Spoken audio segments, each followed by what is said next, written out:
केंद्रीय निवडणूक आयोगाकडनं 15 ऑक्टोबरला पत्रकार परिषदेचं आयोजन करण्यात आलेलं होतं आणि त्यामध्ये महाराष्ट्रासोबतच झारखंडमधल्या विधानसभा निवडणुकीचा सविस्तर कार्यक्रम जाहीर केला गेलाय.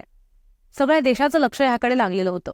आत्तापर्यंत झालेल्या चर्चेमध्ये महाराष्ट्रामध्ये महायुती सत्तेत येईल की महाविकास आघाडी ह्याची चर्चा होत होती. पण आता मात्र कुठल्याही क्षणी आचारसंहिता लागेल अशा स्वरूपाच्या बातम्या सुद्धा आपण पाहतोय. पण नेमकी ही आचारसंहिता म्हणजे काय असते, ती लागल्यावरती नेमके कोणते बदल होतात आणि आचारसंहिता ही कधीपासून बनवली जायला लागली आहे आणि त्याचा मूळ उद्देश काय होता हे जाणून घेऊयात ह्या आजच्या व्हिडिओच्या माध्यमातून. नमस्कार, मी ऋतुजा आणि तुम्ही पाहताय सत्य पे सत्ता. थोडक्यात पण महत्वाचं. भारतामधल्या सगळ्याच निवडणुका ह्या केंद्रीय निवडणूक आयोगाच्या माध्यमातून होतात.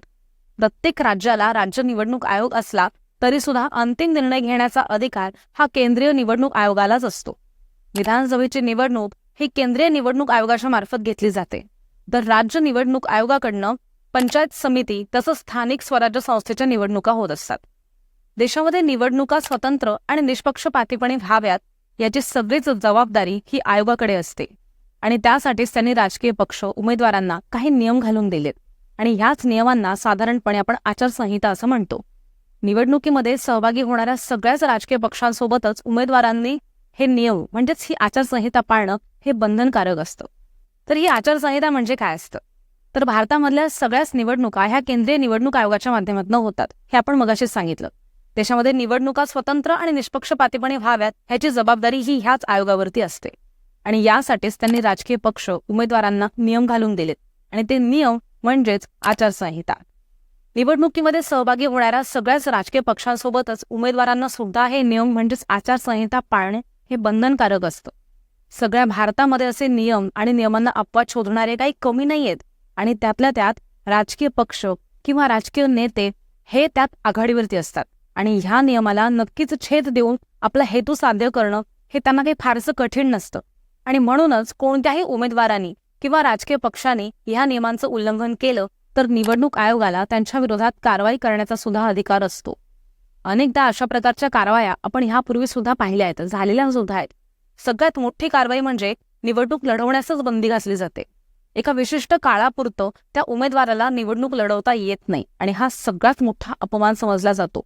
त्यामुळे राजकीय पक्ष आचारसंहितेचा भंग करत असताना ह्याचा नक्कीच विचार करतात. तसंच गंभीर प्रकरणांमध्ये थेट गुन्हा दाखल करून अगदी तुरुंगवासाच्या शिक्षेची सुद्धा तरतूद ह्यामध्ये केलेली आहे. निवडणूक आयोगाच्या वेबसाईटवरती असलेल्या आचारसंहितेविषयीच्या माहितीमध्ये प्रचार सभा, मिरवणुका, रॅली काढण्याविषयीचे नियम आणि अटी सुद्धा दिल्या आहेत. प्रत्यक्ष मतदानाच्या दिवशी उमेदवार आणि पक्षानं काय करायचंय आणि काय करू नये, त्यांचा एकंदरीत व्यवहार कसा असावा, याचबरोबर मतदान केंद्रावरती उमेदवारांना काय करण्याची मुभा आहे आणि ते काय करू शकत नाहीत ह्याचा सुद्धा उल्लेख आचारसंहितेमध्ये असतो. निवडणुकांदरम्यान सत्ताधारी पक्षानं कसं वागायचं, त्यांची भूमिका कशी असावी ह्याचा सुद्धा उल्लेख त्यामध्ये आहे. कशावरती बंदी असते, तर आचारसंहिता लागू झाल्यानंतर सत्तेत असलेल्या पक्षांना कुठल्याही प्रकारच्या सरकारी घोषणा किंवा नवीन योजना सुरू करता येत नाहीत किंवा तशा संदर्भात कुठलीही घोषणा सुद्धा करता येत नसते.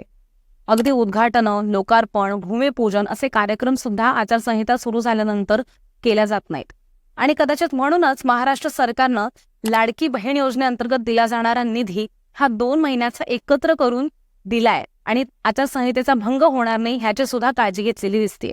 सत्ताधाऱ्यांना सरकारी गाडी, सरकारी बंगला किंवा सरकारी विमानांचा वापर हा निवडणूक प्रचारासाठी करता येत नाही. कुठल्याही पक्षाला पोलिसांची परवानगी घेऊनच प्रचार सभा, मिरवणूक किंवा रॅली सुद्धा काढता येत असते.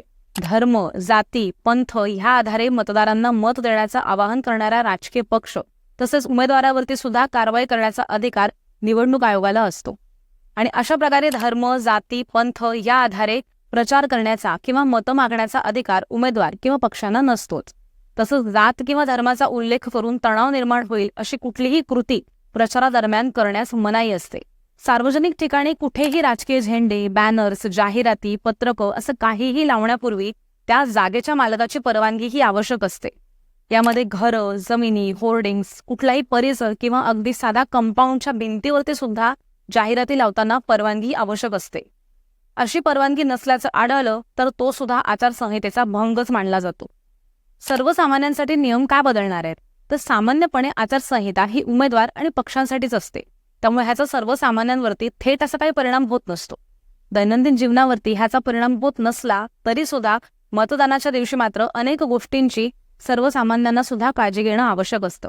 एखाद्या पक्षाचा प्रचार करत असणाऱ्यांना मात्र कुठल्याही नियमांचं उल्लंघन आपल्याकडनं होणार नाही याची काळजी घ्यावीच लागते, नाहीतर त्यांच्या विरुद्ध सुद्धा कारवाई होऊ शकते. या नियमांनुसार मतदानाच्या दिवशी मतदान असलेल्या भागांमधली दारूची दुकानं बंदच ठेवावी लागतात. प्रचारादरम्यान तसंच मतदानाच्या दिवशी दारू किंवा पैसे किंवा कुठल्याही भेटवस्तू वाटण्यासाठी मनाई असते.